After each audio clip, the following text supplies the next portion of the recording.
The second function of the church is called to upbuild.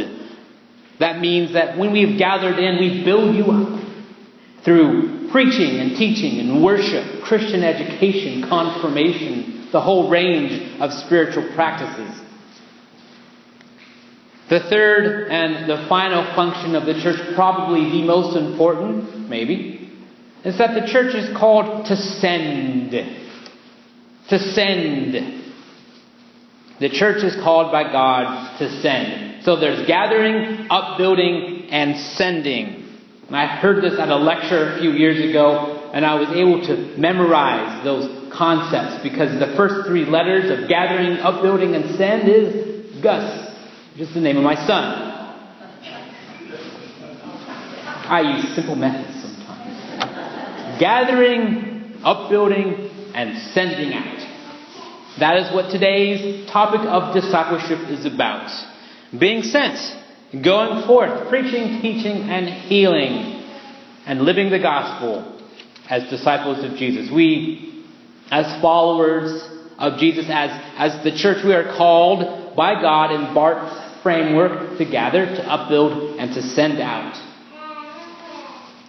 Yet, if you like me, you are like me, being sent out, it can be confusing. Are we sent out only when we go on mission trips? Are we sent out only if we choose a ministry profession, like a youth pastor, a minister, or a missionary? At the Christian club I went to when I was in high school, I was told that we are being sent out when we go door to door, knocking on people's doors, asking them if they know Jesus, and giving them Bible tracts, because we wanted to make sure everyone in our neighborhood was saved. That was what they taught us that being sent out meant. As a stodgy Presbyterian, that sort of sending was not in our tradition. In our particular tradition here at Christ Church, every time we gather for worship, we're gathering. We are also formally sent out into the world with a sending hymn, with the benediction or the call to ministry, and with the postlude. Did you know that? Part of worship is preparation for leaving, for being sent out. In today's passage from the Gospel of Luke, Jesus appoints 70 followers and he sends them out ahead of him in pairs to every town and place that Jesus was intending to go. Now he tells them essentially to pack light, to carry no money, no change of clothes, not even sandals. He tells them to rely on the generosity of others for their room and board as they move from place to place. Jesus charges them with the preaching of the gospel, with healing, and with teaching. On the journey, they are his hands and feet. And as I came in this morning, I looked at our banners there, and it says so clearly, God has no hands but ours. God has no hands but ours. And so for those 70 followers, it was like a Christian boot camp, if there was such a thing. It is an excellent passage, and it is clear that the field for harvest is not here, it's not there, it's out there in the world. The passage describes that there are few laborers. It tells us that our reward is not what we accomplish. The passage is clear that we are being sent out. We are called to go.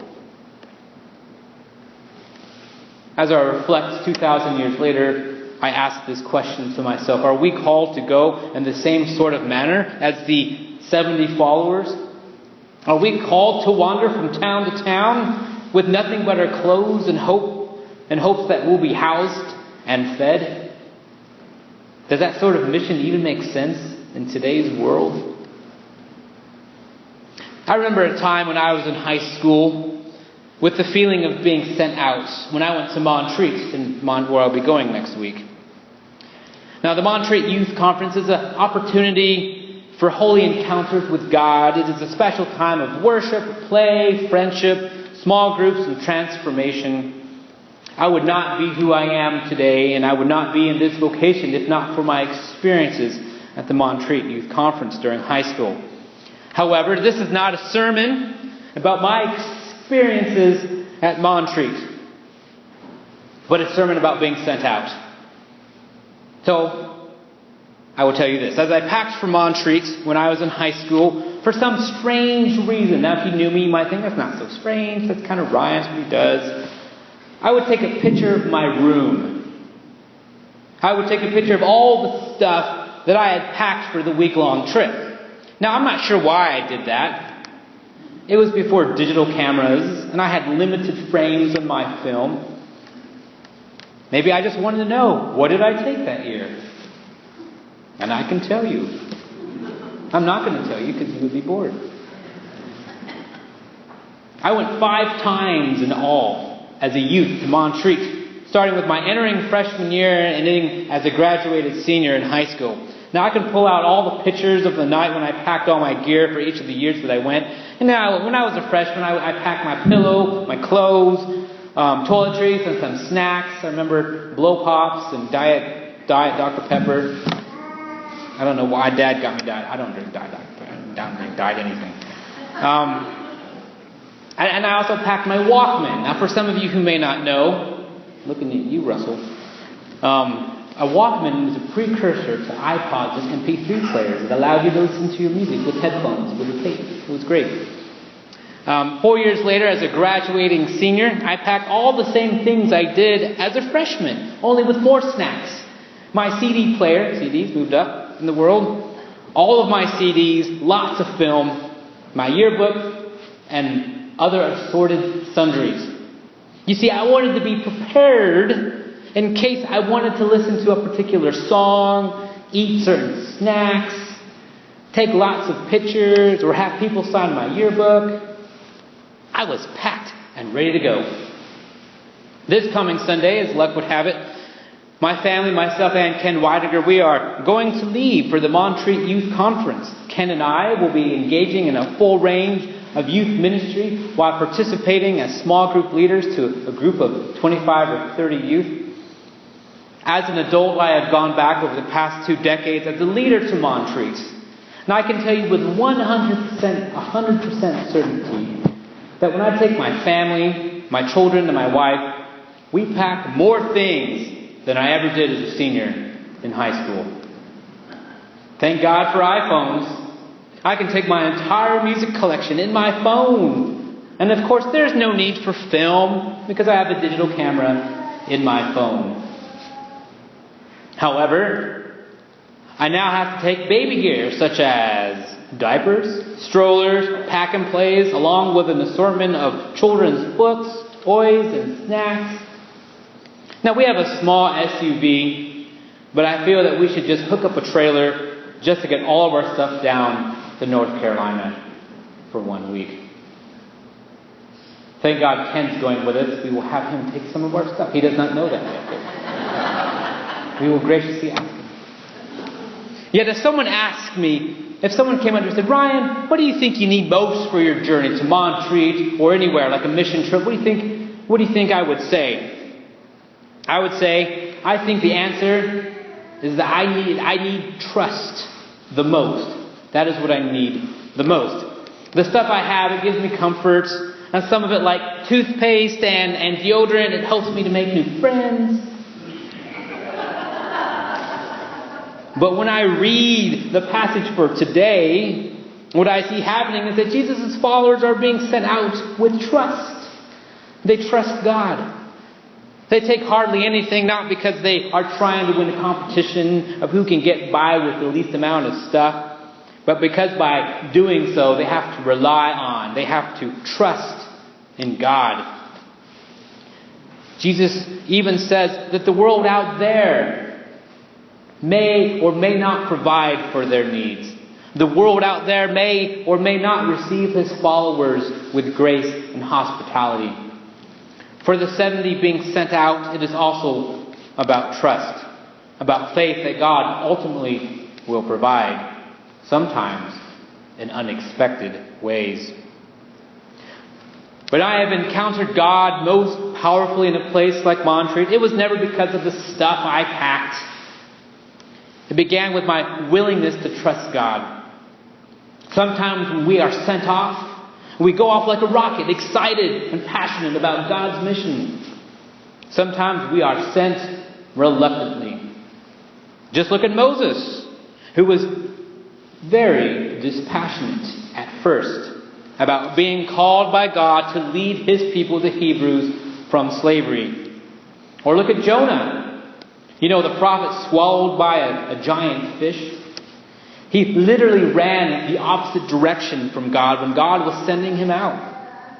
I can honestly say I identify more with Moses or with Jonah than with someone like the prophet Samuel. Look at Samuel. Samuel, a little boy, who upon hearing the word of the Lord said this, "Speak, for your servant is listening." The world out there can be scary and it can be unwelcoming. Jesus says this when he sends out his followers. "See, I am sending you out like lambs into the midst of wolves." Jesus does not color-code it. One of the most important things that I've noticed at the Montreat Youth Conferences over the years that I've gone is that on the last day, there's a strong emphasis to the youth that though they were gathered here at Montreat, that they are now being sent out. They are told to go back home and be Jesus' followers. I was listening to a lecture by Dr. Roger Nishioka, who's a professor of Christian education down at Columbia Theological Seminary in Decatur, Georgia, outside of Atlanta. And he was talking about the functions of the church. Remember, gathering, upbuilding, and sending. And he said one of the greatest joys for a professor in his environment as a seminary professor is graduation. It is when people that they have taught over the years leave because they have been sent out. Yes, being sent out can be more than a little frightening and intimidating. Look at the 70. They took little more than clothes on their backs.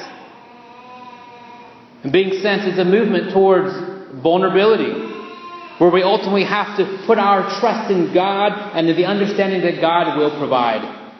When I packed for Montreat, I wanted all the comforts of my home that I could pack. But God met me in my vulnerability. In the passage, Jesus, He does not paint a rosy picture, but a rather realistic one, where the 70 will be met with hostility and with hospitality. They will be met with rejection and with reception. We can expect no different. It is a special thing, then, to be sent. Scary too, but put your faith in God. Yes, we are a gathering community. We are a place where we build one another up, where we do spiritual practices and deepen our faith. However, we cannot lose sight of the fact that we are called to go, to be sent out there, that the church is our home base for replenishment and nourishment, and the church is not the field of harvest that is out there in the world. St. Teresa of Avila, the 16th century mystic and theologian, said this about the work to which Jesus calls us. Christ has no body on earth but yours, no hands but yours, no feet but yours. Yours are the eyes through which the compassion of Christ looks out into the world. Yours are the feet with which He is to go about doing good. Yours are the hands with which He is to bless others now. Friends, come and gather here every Sunday for worship, during the week for the building up of your faith. Do the daily work of spiritual practice, and always be mindful that when we are enriched, nourished, and fortified, we must go out into the world. Put your faith and trust in God, and be mindful that all of us are sent. The field of harvest is out there in the world. Go on your way. Amen.